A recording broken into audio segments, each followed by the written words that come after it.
ഇന്ന് കാണിക്കാൻ പോകുന്നത് നമ്മുടെ പച്ചക്കറികളൊക്കെ വിളവെടുക്കുന്നതാണ് കേട്ടോ. അപ്പോൾ നമുക്ക് ഇന്ന് വഴുതനയാണ് ആദ്യം വിളവെടുക്കുന്നത്. വഴുതനയിലൊക്കെ ദേ നന്നായിട്ട് വഴുതന ഉണ്ടായിട്ടുണ്ട്. അപ്പോൾ പല വെറൈറ്റി വഴുതനയുണ്ട്. ഇവിടെ ഇപ്പോൾ ദേ പച്ച കളറുള്ള നീളൻ വഴുതനയാണ്. അപ്പോൾ അത് കട്ട് ചെയ്തെടുക്കുകയാണ്. അപ്പോൾ നമ്മുടെ വീട്ടാവശ്യത്തിന് ഒരു 3-4 വഴുതന തൈ ഉണ്ടെങ്കിൽ ഇഷ്ടം പോലെ നമുക്ക് കിട്ടും. പിന്നെ ഇത് നമ്മുടെ കോളിഫ്ലവറാണ് കേട്ടോ.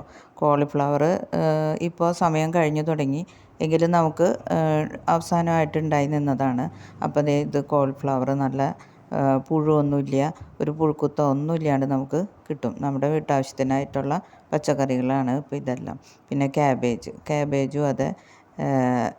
ഇത് നമ്മുടെ വീട്ടിലുണ്ടാകുന്ന ക്യാബേജ് വെച്ച് കഴിയുമ്പോൾ ഒരു പ്രത്യേക ടേസ്റ്റാണ് മേടിക്കുന്നതിനെക്കാട്ടിലും. അപ്പോൾ എല്ലാവരും ഇതുപോലെ സമയങ്ങളിൽ ക്യാബേജും കോളിഫ്ലവറും വെക്കുന്നത് നല്ലതാണ്. നമ്മുടെ വീട്ടാവശ്യത്തിന് ഇഷ്ടം പോലെ കിട്ടും. അപ്പോൾ ഇതാണ് ക്യാബേജ് കേട്ടോ. ക്യാബേജും നമുക്ക് വെച്ച് കഴിഞ്ഞാൽ വീട്ടാവശ്യത്തിനുള്ളത് ഇഷ്ടം പോലെയായി. ഇങ്ങനെ വെച്ച് നമുക്ക് കഴിക്കുമ്പോൾ വിഷാംശമില്ലാത്ത പച്ചക്കറികളൊക്കെ കഴിക്കാനായിട്ടും പറ്റും.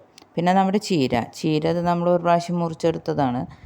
ഇപ്പോൾ അത് രണ്ടാമത് ഇത്. അപ്പോൾ ഇല ഒന്നും കൂടിയും വലിപ്പം വയ്ക്കും. പക്ഷെ നമ്മളിത് ഇപ്പോൾ മുറിച്ചെടുക്കുകയാണ് ചെയ്യുന്നത്. ജൈവ സ്ലറി ഒഴിച്ചാൽ മതി, നല്ല വലുപ്പം വരും ഇലയ്ക്കൊക്കെ. ചെറുപ്പത്തിലെ തന്നെ വെച്ച് കഴിയുമ്പോൾ തന്നെ ജൈവ സ്ലറി ഒഴിച്ച് കൊടുത്തുകൊണ്ടേയിരിക്കണം. അപ്പോൾ നമുക്ക് വേഗം നല്ല ഇല വലുപ്പവും കിട്ടും. പിന്നെ കുത്തൊക്കെ വരണതിന് മുന്നായിട്ട് തന്നെ ഇല കട്ട് ചെയ്തെടുക്കുക. അല്ലെങ്കിൽ ഇലകളുമൊക്കെ നാശമായിട്ട് ഇലയൊക്കെ പുഴുകുത്തി പോവും. അപ്പോൾ അതിന് മുന്നായിട്ട് തന്നെ നമുക്ക് മുറിച്ചെടുത്ത് കറി വയ്ക്കാവുന്നതാണ്. ഏറ്റവും വിറ്റാമിൻ ഉള്ളതുമാണ്. അപ്പോൾ കണ്ടോ, നല്ല ചീരയില നമുക്ക് കിട്ടും ഇങ്ങനെ വെച്ച് കഴിഞ്ഞാൽ. നമുക്ക് കടയിൽ പോയി ഒന്നും ഒരു പച്ചക്കറിയും മേടിക്കേണ്ട ആവശ്യമില്ല. പിന്നെ ചീര വെക്കുമ്പോൾ നമുക്ക് ഗ്രോ ബാഗിലൊക്കെ ആണെങ്കിൽ ആദ്യം വളമൊക്കെ ഇട്ടിട്ട് വെച്ച് കൊടുക്കാം. പിന്നെ പയർ നമുക്ക് ഏത് സീസണിലും വെക്കാം. പലതരം പയറുണ്ടല്ലോ. അപ്പോൾ കുറ്റിപ്പയറുണ്ട്, ഇത് വള്ളിപ്പയറുണ്ട്, അങ്ങനെ പല പയറുകളും ഉണ്ട്. അപ്പോൾ പയർ നമുക്ക് എപ്പോൾ വേണമെങ്കിലും വെച്ച് നനച്ച് കൊടുത്താൽ മതി. പിന്നെ കോവൽ നമുക്ക് ഏത് നേരവും സമയവും നമുക്ക് കോവയ്ക്ക കിട്ടും. കണ്ട, ഇതിപ്പോൾ നമ്മുടെ വീട്ടിലുണ്ടായ പച്ചക്കറികളാണ് ഇതൊക്കെ. ഇഷ്ടം പോലെ പച്ചക്കറിയാണ് നമുക്ക്. അപ്പോൾ എല്ലാ വീടുകളിലും സ്ഥലമില്ലെങ്കിലും ഗ്രോ ബാഗുകളിലൊക്കെ വെച്ച് വളർത്തി പച്ചക്കറി ഉണ്ടാക്കാവുന്നതാണ്.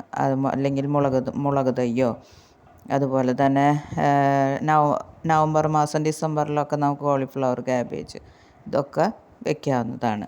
വെക്കുമ്പോൾ എപ്പോഴും നമ്മൾ ചാണകപ്പൊടിയും അതുപോലെ തന്നെ വളങ്ങളും നമ്മുടെ കയ്യിലുണ്ടാവണം. വേപ്പും പിണ്ണാക്കോ അങ്ങനെയുള്ള അല്ലെങ്കിൽ ജൈവ സ്ലറിയൊക്കെ ഉണ്ടാക്കി വെച്ചിട്ട് വേണം നമ്മൾ പച്ചക്കറി തൈകളൊക്കെ നടാനായിട്ട്. എങ്കിൽ മാത്രമേ ഇതുപോലെ നമുക്ക് കിട്ടത്തുള്ളൂ. ഇനിയിപ്പോൾ മാങ്ങയുടെ കാലമാണല്ലോ. മാങ്ങയും നന്നായിട്ടുണ്ടായി തുടങ്ങിയിട്ടുണ്ട്. അപ്പോൾ അതുകൊണ്ട് എല്ലാവരും മാവും തൈയും അതുപോലെ തന്നെ പ്ലാവ്, അതുപോലെ വാഴ ഇതൊക്കെ വെക്കുന്നത് നല്ലതായിരിക്കും. ഇതിപ്പോൾ നമ്മുടെ കായ നമ്മൾ വലിയ കൊല വെട്ടിയതാണ് കേട്ടോ. അതിൻ്റെ അടിയിൽ നിന്ന് വെട്ടിയെടുത്തതാണ്. ഇത് കറിക്ക് ഉപയോഗിക്കാൻ വേണ്ടിയിട്ടാണ് കേട്ടോ. പിന്നെ പച്ചമുളക് ഇതൊക്കെ വെച്ച് നമുക്ക് നമ്മുടെ വീടുകളിൽ വെച്ച് കഴിഞ്ഞാൽ നമുക്കത് പൊട്ടിക്കുമ്പോൾ ഒരു സന്തോഷവുമാണ്, നമുക്ക് കഴിക്കാനും നല്ലതാണ്. അപ്പോൾ ഇത് കണ്ടോ, ചക്ക. ഇതധികം വലിപ്പമൊന്നും വരില്ല കേട്ടോ. ഇത് ചെറിയ ചക്കയാണ്, പഴുത്ത ചക്കയാണ് കേട്ടോ. ഇത് നല്ല ടേസ്റ്റുമാണ്. അപ്പോൾ നമ്മുടെ വീട്ടിലെ പച്ചക്കറികളും മാങ്ങയും ചക്കയൊക്കെയാണ് ഇപ്പോൾ ഈ കാണുന്നത്. അപ്പോൾ എല്ലാവരും ഒന്ന് ലൈക്ക് ചെയ്ത് സബ്സ്ക്രൈബ് ചെയ്യണം കേട്ടോ.